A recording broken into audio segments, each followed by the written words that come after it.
Biomanufacturing industry produces drug products in bioreactors, and there's different types of bioreactors. Traditional biomanufacturing is always used kind of stainless steel glass to do that, and this is kind of this is a very small version. This is what they actually use in process development, a small version of what they use in the industry, but identical to what they use in the industry for process development. Now they have them up to 20,000 liters. This is only a 3-liter reactor. So they have, their reactors are 2 stories and they're big stainless steel. But when they have to test the cells to optimize conditions for growth, they use these size reactors to do that.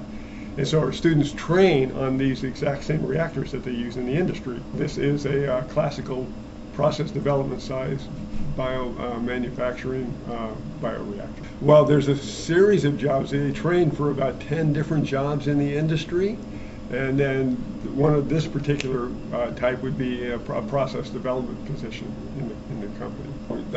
Biopharmaceutical manufacturing. So people locally like Shire, Accelerex, Biogen IDEC.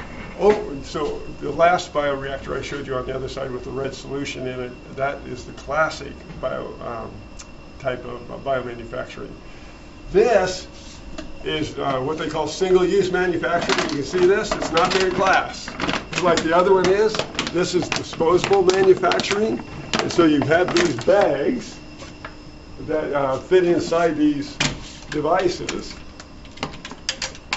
And you fill them up. We only have a little bit in here now, but you fill them about that high, and then you put your cells in here, and you can control everything it takes to monitor the cells. This is a pH probe to make sure they're happy with the pH of the solution, dissolved oxygen, temperature, speeds of stirring the cells. It does all kinds of things. This one is disposable. This is the new technology for biomanufacturing. All companies, virtually all companies right now, manufacturing companies, are at least hybrid. They have a mix of the disposable manufacturing as well as traditional with the big 20, 30,000 liter reactors.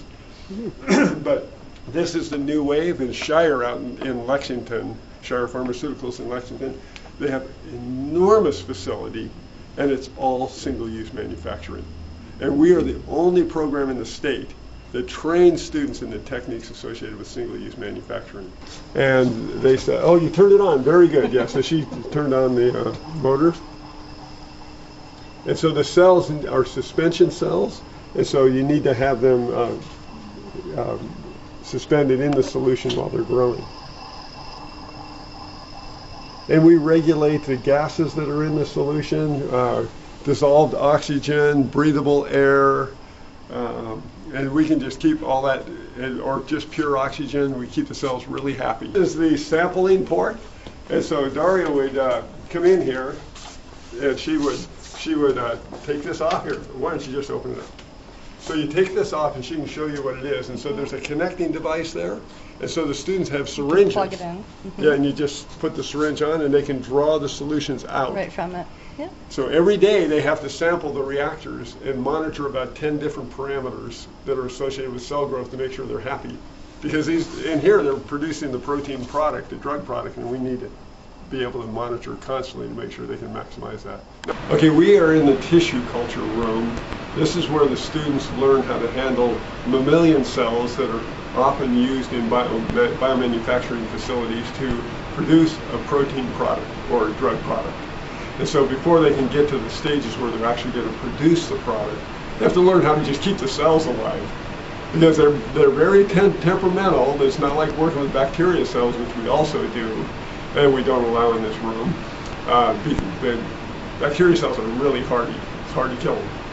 But mammalian cells are very temperamental, so they have to go through all these special techniques using the equipment right behind me in order to be able to handle that the cells. You don't get this type of skill sets too many places.